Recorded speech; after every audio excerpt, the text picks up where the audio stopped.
Well, today is December 31st, 2021, and it's been about 5 months since we've made a video, so I guess it's about time we fill you in.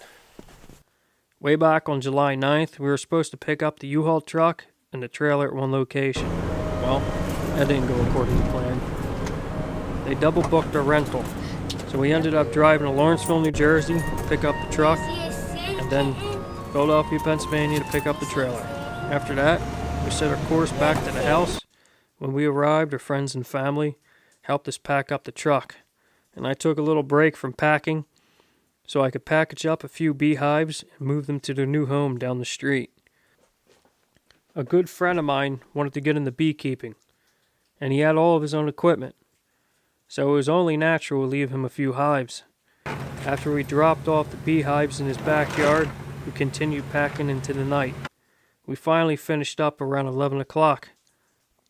Then my father helped me load the Jeep onto the trailer and strap her down tight. The next morning we said goodbye to our family and hit the road north. Call me anytime. Bye, Rye. That 7-hour trip turned into an 11-hour trip between traffic and a very slow U-Haul truck going up and down winding mountain roads. When we finally arrived in St. Johnsbury, Vermont, the only thing open was a Domino's, so we ended up eating Domino's in the parking lot. Then we made our way back to our new home.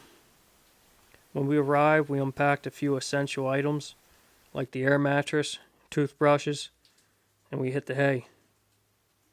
The next morning, we unpacked the truck, returned it, and unfortunately, we didn't have much time to relax or unpack, because both me and Dana started new jobs in the morning. Luna took no time adjusting to her surroundings and making herself right at home. Riley, on the other hand, has had a little bit of a tougher time adjusting. Luna's been helping her out, though. I guess it's that special bond between a little girl and her kitten. They are completely inseparable. They go everywhere together, from walks in the woods to trips to the grocery store. We visited a lot of local farms and farm stands. We tried to do as much of our shopping as we possibly could there. We also visited places like Lake Willoughby and even a few local swimming holes we came across on our travels. But I guess it can't all be fun and games, because only after a month of being up in Vermont, the Jeep broke down again.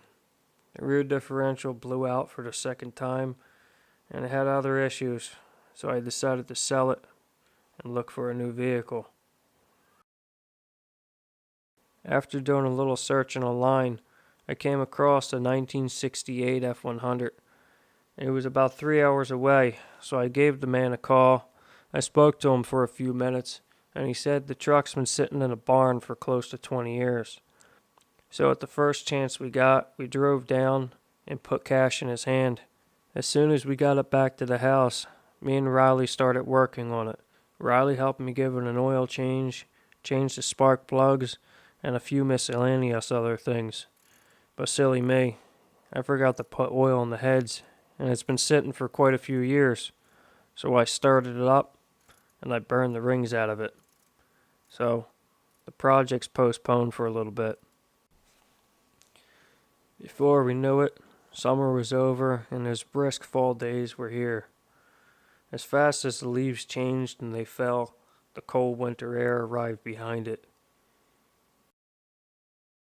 We had originally planned on spending our first Christmas up in Vermont, but as a last-minute decision, and by the request of the great-grandparents, we ended up making the drive to New Jersey to spend it with them.